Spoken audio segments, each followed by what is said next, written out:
Hello बच्चों, आप सभी का स्वागत है आपके अपने YouTube चैनल में जिसका नाम है socionomics complete guide for social science. तो बच्चों, आज क्लास 10th इकोनॉमिक्स का मैं एक इम्पॉर्टेंट चैप्टर शुरू करने जा रहा हूं और इस चैप्टर का नाम है money and credit. Money and credit एक ऐसा चैप्टर है जिससे बहुत सारे क्वेश्चंस बोर्ड एग्जामिनेशंस में हमेशा आते हैं। तो बच्चों, यदि आपने अभी तक सोशियोनॉमिक्स यूट्यूब चैनल को सब्सक्राइब नहीं किया है तो प्लीज़ आप इससे पहले सब्सक्राइब करें और जो भी टॉपिक्स को आज मैं इस वीडियो में आपको एक्सप्लेन करूंगा, आप उस टॉपिक्स को अच्छे से पूरा ज़रूर देखें, तभी जाकर के आपका कॉन्सेप्ट क्लियर होगा और आप बेहतर स्कोर ला पाओगे एग्जामिनेशन में। तो बच्चों, आइए हम शुरू करते हैं मनी एंड क्रेडिट। तो बच्चों, हमेशा की तरह आपका एजुकेटर चंदन सर आज इस वीडियो को शुरू करने जा रहे हैं आज के मोटिवेशनल कोट के साथ। और आज का मोटिवेशनल कोट है, our greatest glory is not in never falling but in rising every time we fall. इसका अर्थ ये बच्चों कि हमारी सर्वश्रेष्ठ महानता इसमें नहीं है कि हम जो है कभी गिरे ना, बल्कि इसमें है कि हम हर बार गिर करके फिर से खड़े हो जाएं और जीवन में आगे बढ़ते रहें। तो इसी मोटिवेशनल कोट के साथ आइए अब हम लोग पढ़ते हैं अलग अलग topics money and credit chapter का। तो बच्चों, सबसे पहले आपको ये पता होना चाहिए कि मनी का मतलब क्या होता है। तो मनी को हम लोग सिंपली डिफाइन कर सकते हैं, money is anything that has a value and legally accepted as a medium of exchange। Money कोई भी चीज हो सकता है जिसका वैल्यू है और जिसे कानूनी रूप से मीडियम ऑफ एक्सचेंज के रूप में इस्तेमाल किया जा सकता है। मीडियम ऑफ एक्सचेंज का मतलब ये है कि मनी के मदद से हम लोग किसी भी गुड्स को परचेज कर सकते हैं या सेल कर सकते हैं मार्केट में। अभी जो दूसरा इसमें टर्म है वो है क्रेडिट। तो क्रेडिट का मतलब क्या होता है? तो बच्चों, क्रेडिट को हम लोग सिंपली डिफाइन कर सकते हैं, गुड्स और service taken before payment with the promise of future payment. तो यदि हम कोई भी गुड्स और सर्विस को लेते हैं बिना पेमेंट किए हुए और हम प्रॉमिस करते हैं कि गुड्स और सर्विस का पेमेंट हम फ्यूचर में करेंगे, तो इसे ही क्रेडिट कहा जाता है। आज के समय में बच्चों, आपको ये मालूम होना चाहिए कि इकोनॉमी में बहुत ज़्यादा मात्रा में अलग तरह के ट्रांजैक्शंस होते हैं और ये ट्रांजैक्शन जो है वो हमेशा कैश में नहीं होते हैं, कई बार क्रेडिट की ज़रूरत पड़ती है। और क्रेडिट बहुत ही इम्पोर्टेंट पार्ट है पूरे इकोनॉमिक सिस्टम का किसी भी कंट्री में। तो हम लोग कह सकते हैं क्रेडिट का मतलब सिंपली कि उधार। तो उधार जब हम लोग लेते हैं कोई भी गुड्स और सर्विस, तो हम प्रॉमिस करते हैं कि फ्यूचर में गुड्स और सर्विस का हम पेमेंट करेंगे। तो बच्चों, आइए अब हम लोग बात करते हैं बार्टर सिस्टम ऑफ ट्रेड के बारे में। तो बार्टर सिस्टम ऑफ ट्रेड क्या है? तो इसको हम लोग सिंपली डिफाइन कर सकते हैं, trade in which goods were exchange for goods without any use of money. तो ऐसा ट्रेड जिसमें गुड्स को गुड्स के बदले एक्सचेंज किया जाता था बिना मनी के इस्तेमाल के, तो इसे ही बार्टर सिस्टम ऑफ ट्रेड कहते हैं। तो आप देखिएगा कि मनी का जब इन्वेंशन नहीं हुआ था तभी से ट्रेड हमारे पृथ्वी पर हो रहा है, और जो ट्रेड हो रहा है पृथ्वी पर मनी के आविष्कार के पहले उसे बार्टर सिस्टम ऑफ ट्रेड कहा जाता था, जिसमें एक गुड्स के बदले दूसरे गुड्स को लिया या दिया जाता था। बच्चों, आप देखिएगा कि मेरे पास एक पेन है और एक मार्कर है, तो मार्कर के बदले पेन को लेना या फिर पेन के बदले मार्कर को लेना, यही है आपका बार्टर सिस्टम ऑफ ट्रेड। चलिए, अब बच्चों, आपको ये पता होना चाहिए कि बार्टर सिस्टम ऑफ ट्रेड में बहुत सारे प्रॉब्लम्स थे और इन्हीं प्रॉब्लम्स के कारण मनी का इन्वेंशन करना पड़ा ह्यूमन बींग्स को। तो आइए अब हम लोग बात करते हैं कि बार्टर सिस्टम ऑफ ट्रेड में आखिर प्रॉब्लम्स कैसे थे। तो आपको बच्चों ये ध्यान देना है कि बार्टर सिस्टम ऑफ ट्रेड में बहुत सारे प्रॉब्लम्स थे। तो आप देखिएगा कि सबसे जो इम्पोर्टेंट प्रॉब्लम्स था बार्टर सिस्टम ऑफ ट्रेड में, उसे कहा जाता है lack of double coincidence of wants. अभी lack of double coincidence of wants का मतलब ये है कि बार्टर सिस्टम ऑफ ट्रेड में एक गुड्स के बदले दूसरे गुड्स को एक्सचेंज किया जाता था, लेकिन ऐसा कभी कभार ही संयोग होता था कि एक गुड्स के बदले दूसरा गुड्स को दो लोग जो हैं वो एक्सचेंज करने के लिए तैयार रहे। तो आप देखोगे कई बार ऐसा होता था कि एक व्यक्ति दूसरे व्यक्ति का दूसरा गुड्स लेने के लिए तैयार रहता था, लेकिन दूसरा व्यक्ति पहले व्यक्ति का गुड्स अपने गुड्स के बदले एक्सचेंज करने के लिए तैयार नहीं रहता था, तो ट्रेड नहीं हो पाता था। और इसी को कहते हैं lack of double coincidence of wants. जैसे बच्चों आप यहाँ पे समझिएगा कि मान लीजिए कि ये जो आप मेरा राइट हैंड देख रहे हैं ये राम है, और जो मेरा लेफ्ट हैंड आप देख रहे हैं ये श्याम है। तो बच्चों राम और श्याम जो है वो आपस में ट्रेड करने का फैसला करते हैं, और राम सोचता है कि वह अपना मार्कर श्याम को दे देगा और श्याम के जो है वो अपना पेन राम को दे देगा। लेकिन हुआ क्या कि जब राम श्याम के पास जाता है अपना मार्कर देने के लिए और बदले में पेन को लेने के लिए, तो जो श्याम है वो कहता है कि मुझे पेन के बदले मार्कर नहीं बल्कि मुझे पेन के बदले इंस्ट्रूमेंट बॉक्स चाहिए। तो इस कंडीशन में आप देखिएगा कि जो ट्रेड है वो राम और श्याम के बीच में नहीं हो पाएगा। तो ये इसी को बोला जाता है lack of double coincidence of wants. तो lack of double coincidence of wants के कारण जो बार्टर सिस्टम ऑफ ट्रेड था वो बहुत ही प्रॉब्लम क्रिएट करता था, और जो ट्रेड था वो आसानी से नहीं हो पाता था। दूसरा बच्चों जो प्रॉब्लम था बार्टर सिस्टम ऑफ ट्रेड में, उसका नाम है lack of common unit of money. आज के समय में आप देखिएगा कि हर एक गुड्स और सर्विस को हम लोग मनी के वैल्यू में एक्सप्रेस करते हैं। जैसे अगर कोई पूछे कि ये मार्कर कितने का है तो मैं बोलूँगा कि ये मार्कर 10 रुपीज़ का है। कोई मुझसे पूछेगा कि ये पेन कितने का है तो मैं बोलूँगा कि ये जो पेन है ये 5 रुपीज़ का है। तो इसका अर्थ ये है कि मनी जो है एक कॉमन यूनिट है, और मनी के ही फॉर्म में हर एक गुड्स या सर्विस के वैल्यू को एक्सप्रेस किया जाता है आज के समय में।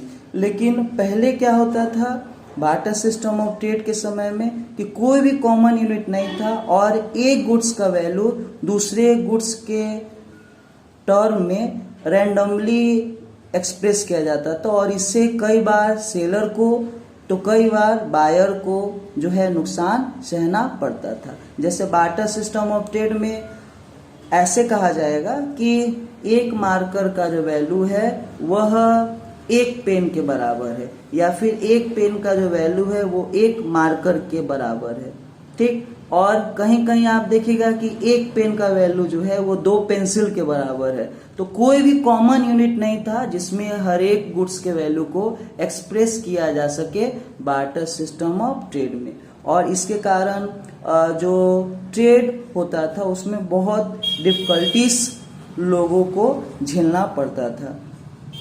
नेक्स्ट जो प्रॉब्लम था बार्टर सिस्टम ऑफ ट्रेड में उसे कहते हैं डिफिकल्टी ऑफ फ्यूचर पेमेंट। कई बार आप देखिए बच्चों कि हमें फ्यूचर पेमेंट की ज़रूरत पड़ती है। जैसे मान लीजिए कोई आपके यहाँ काम कर रहा है तो वो काम 1 मंथ किया, उसके बाद आपने उसका पेमेंट किया, तो ऐसे पेमेंट को फ्यूचर पेमेंट कहा जाता है। अभी क्या है कि आप फ्यूचर पेमेंट मनी के फॉर्म में करते हैं, और जिससे भी आप मनी के फॉर्म में पेमेंट करते हैं उसे लीगली मनी को एक्सेप्ट करना पड़ता है। लेकिन जब बार्टर सिस्टम ऑफ ट्रेड था तो कई बार ऐसा देखा जाता था कि फ्यूचर पेमेंट जब होता था तो फ्यूचर पेमेंट किस रूप में हो ये कोई फिक्स नहीं रहता था। तो कई बार जिससे फ्यूचर पेमेंट किया जाता था वो फ्यूचर पेमेंट को लेने के लिए तैयार ही नहीं रहता था।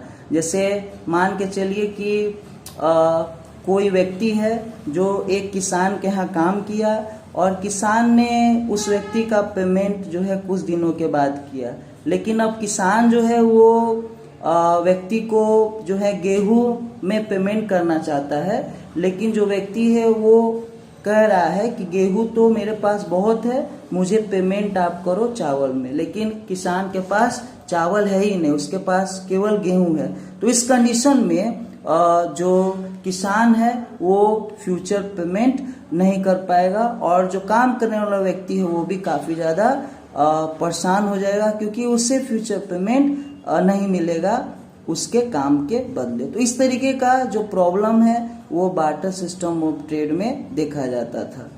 नेक्स्ट जो प्रॉब्लम था वो था difficulty of storage and transfer of value. हाँ, आप देखिएगा बच्चों कि आज के समय में जो भी वैल्यू है उसे हम स्टोर कर सकते हैं और ट्रांसफ़र कर सकते हैं आसानी से, लेकिन बार्टर सिस्टम ऑफ ट्रेड के समय में हमें वैल्यू को स्टोर करना पड़ता था गुड्स के फॉर्म में, और गुड्स जब स्टोर होते थे तो बहुत सारे गुड्स जो है वो डैमेज भी हो जाते थे, क्योंकि बहुत समय तक अगर किसी भी गुड्स को स्टोर किया जाएगा तो उसमें काफ़ी जो है वो नुकसान उठाना भी पड़ता है। जैसे आप सपोज कीजिए कि किसान ने गेहूं जो है वो प्रोड्यूस किया और गेहूं को किसान ने स्टोर कर दिया, तो कई वर्षों के बाद उस गेहूं में जो है काफ़ी ज़्यादा जो है डैमेज होगा और इससे किसान को नुकसान उठाना पड़ेगा।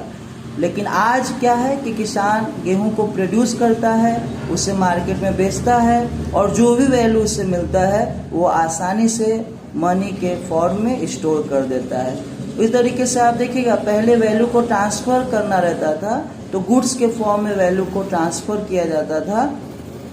जैसे मान लीजिए कि दो व्यक्ति है, एक व्यक्ति है मोहन और एक व्यक्ति है सोहन, तो मोहन को यदि अपना वैल्यू ट्रांसफ़र करना रहता था सोहन को, तो वो ऐसा करता था वीट या राइस के फॉर्म में। लेकिन इससे क्या होता था कि जो भी वीट और राइस है उससे एक जगह से दूसरी जगह ले जाने में काफ़ी ज़्यादा जो है डिफ़िकल्टीज होता था। लेकिन आज के समय में हम आसानी से वैल्यू को मनी के फॉर्म में ट्रांसफ़र कर सकते हैं विथ इन फ्यू सेकेंड और minute. So students, due to the problems of the barter system of trade, the barter system of trade failed and human beings started to find the alternatives to the barter system of trade, and ultimately after the long struggle human beings started using the money in place of the barter system of trade, which resulted in the establishment of the monetary economy in which we live today. Now next topic is evolution of money. तो बच्चों आप देखिएगा कि money का जो form है उसमें काफ़ी ज़्यादा चेंजेस समय समय पे आए हैं। मनी आप देखिएगा कि बार्टर सिस्टम ऑफ ट्रेड के समय कमोडिटी के फॉर्म में रहता था, जिसे कमोडिटी मनी कहा जाता था। जैसे सॉल्ट है, एनिमल का स्किन है, फिर एनिमल का टीथ है, ये सब को मनी के रूप में इस्तेमाल किया जाता था बार्टर सिस्टम ऑफ ट्रेड के समय, और इसी को कमोडिटी मनी कहा जाता था। कमोडिटी मनी के बाद जो है मेटेलिक मनी का समय आया। मेटेलिक मनी में जो ह्यूमन बींग्स है वो प्रीसियस मेटल का इस्तेमाल करना शुरू कर दिए मनी के फॉर्म में। जैसे कि कॉइन बनने लगे आपके गोल्ड के, सिल्वर के, कॉपर के, और ये जो कॉइन्स थे इनको मेटेलिक मनी कहा जाने लगा। नेक्स्ट मेटेलिक मनी के बाद पेपर मनी आया। तो आज के समय में आप जो करेंसी देख रहे हैं 100 रुपीज़ नोट, 500 रुपीज़ नोट, ये सब पेपर मनी कहलाता है। नेक्स्ट पेपर मनी के बाद आया आपका क्रेडिट मनी। क्रेडिट मनी में जो ह्यूमन बींग्स है वो मनी को क्रेडिट के रूप में लेते हैं और बाद में जो भी क्रेडिट उन्होंने लिया है उसे वो वापस कर देते हैं। तो आप देखिएगा कि जो क्रेडिट कार्ड है वह एक तरीके से क्रेडिट मनी है। नेक्स्ट जो मनी का फॉर्म है वो है आपका प्लास्टिक मनी। तो प्लास्टिक मनी में आपका एटीएम आ जाएगा। एटीएम जो है वो प्लास्टिक का बना होता है और एटीएम की मदद से आप आसानी से मनी को जो है किसी भी बैंक के जो है एटीएम से आप लोग निकाल सकते हो। तो जो एटीएम कार्ड है वो प्लास्टिक मनी का एग्जाम्पल है।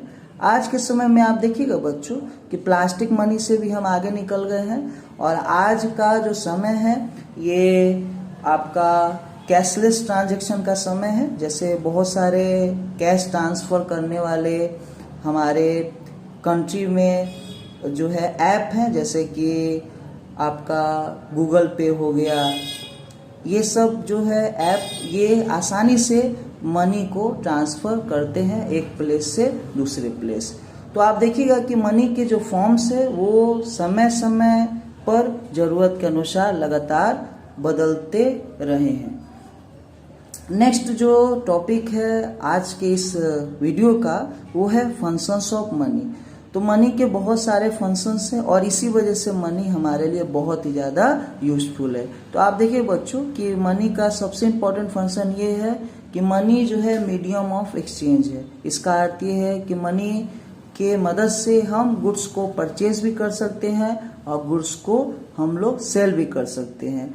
नेक्स्ट जो फंक्शन है मनी का वो है मेजर ऑफ वैल्यू। मैंने अभी आपको बताया बच्चों कि मनी को हम जो है किसी भी गुड्स या सर्विस के वैल्यू को एक्सप्रेस करने के लिए इस्तेमाल कर सकते हैं। ठीक, जैसे कि कोई भी गुड्स हो, जैसे मान लीजिए कि शू हो या फिर आपका ऑयल हो या फिर शुगर हो, ये सभी कमोडिटी को हम लोग मनी के फॉर्म में ही एक्सप्रेस करते हैं। नेक्स्ट है standard of deferred payment. Deferred payment का मतलब होता है फ्यूचर पेमेंट। फ्यूचर पेमेंट के बारे में बच्चों अभी मैंने बताया है। तो फ्यूचर पेमेंट वो पेमेंट होता है जिसे फ्यूचर में करना होता है। तो मनी जो है जो भी प्रॉब्लम्स आते थे फ्यूचर पेमेंट करने में बार्टर सिस्टम ऑफ ट्रेड के समय, वो प्रॉब्लम को जो है मनी ने ख़त्म कर दिया और इसीलिए मनी को स्टैंडर्ड ऑफ डेफर्ड पेमेंट के रूप में जो है वो जाना गया है। तो आप देखिएगा कि आज के समय में फ्यूचर पेमेंट जो भी किया जाता है वो मनी के फॉर्म में किया जाता है और मनी को लेने से कोई भी मना नहीं कर सकता है, क्योंकि मनी जो है लीगली एक्सेप्टेबल है as a medium of exchange.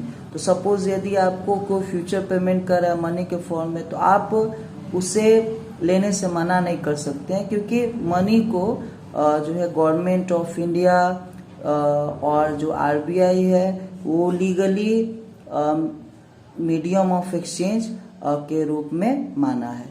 Next आपका जो फंक्शन है मनी का वो है स्टोर ऑफ वैल्यू।